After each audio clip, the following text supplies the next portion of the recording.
And welcome to SOFTECH. In this session, we're going to discuss about the creation of ABAP project in SAP S/4HANA Cloud. So let's get started. So now we have to go into the Eclipse and open the ABAP perspective in the Eclipse by going into the Windows, and in the Windows option we'll have perspectives, open perspectives, and in that open perspectives we need to select the ABAP perspective. So for doing this, we need to make sure that the BTP account is already in place and the ABAP service and service key are also created.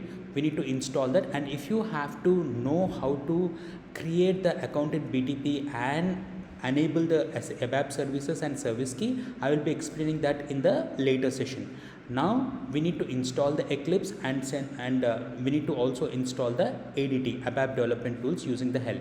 Now we will be going into the Windows option, going to the perspectives, and in the perspectives we'll have something called the open perspectives, and in the open perspectives we'll have the option of others, and in the others we need to select the ABAP perspective.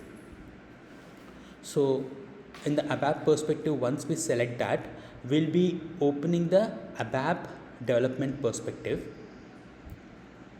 We need to click on open, and then you can see that this is an ABAP perspective. We need to go to the file, and on the file you need to select the new, and then we need to go for ABAP cloud project.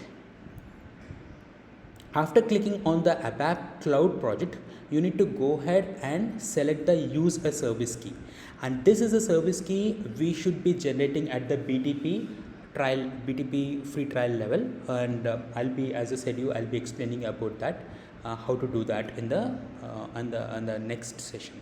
So once we select that, we need to copy paste the key that we have created at the BTP layer, where we have installed the ABAP perspective, ABAP instance, and also created the service key.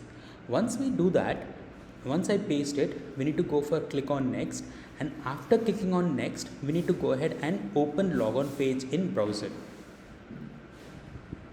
After doing this, you will be prompted to give the username and password. Just in case if you have already logged in the browser into the BTP instance, then it will automatically say it's successfully logged in. Otherwise, you have to give your username and password. So once you give your username and password here, it will be connecting to the backend SAP BTP system. So now here we will be going ahead and understanding the next steps in the next session.